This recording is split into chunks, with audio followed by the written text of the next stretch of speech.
लखीसराय विधानसभा core वोटरों को साध रहा एनडीए, महागठबंधन भी सेंधमारी की जुगत में। लखीसराय मां बाला त्रिपुर सुंदरी और इंद्र दमनेश्वर महादेव की भूमि है। इसका इतिहास पाल काल से जुड़ा हुआ है।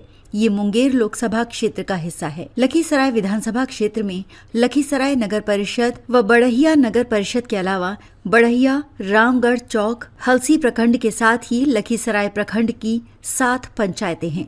यहाँ से राज्य के उप मुख्यमंत्री विजय कुमार सिन्हा एनडीए समर्पित भाजपा उम्मीदवार हैं, तो दूसरी ओर महागठबंधन समर्थित कांग्रेस प्रत्याशी अमरेश कुमार अनीश दोबारा चुनाव में कड़ी टक्कर देते दिख रहे हैं। दोनों ही भूमिहार समाज से आते हैं। लखीसराय विस सीट के इतिहास को देखें तो 1977 में इस सीट के अस्तित्व में आने के बाद से अब तक यदि 2015 के विस चुनाव को छोड़ दें तो यहाँ दोनों प्रमुख गठबंधन भूमिहार समाज से ही प्रत्याशी देते रहा है, क्योंकि इस क्षेत्र में 2/3 मतदाता भूमिहार समाज से आते हैं।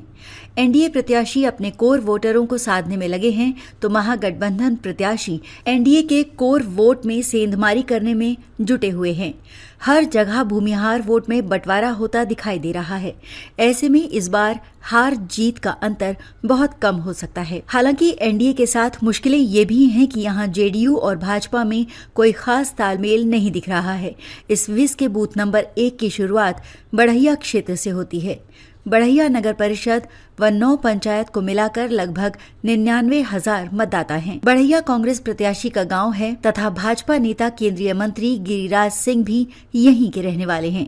स्थानीय गणेश सिंह कहते हैं कि बड़हिया में एनडीए और कांग्रेस दोनों में कांटे की टक्कर है। विनोद सिंह कहते हैं कि हमारे समाज को गाली देने वाले को हम वोट कैसे दे सकते हैं। वहीं सोनू कुमार का कहना है कि इस बार गाँव के बेटे को वोट करेंगे।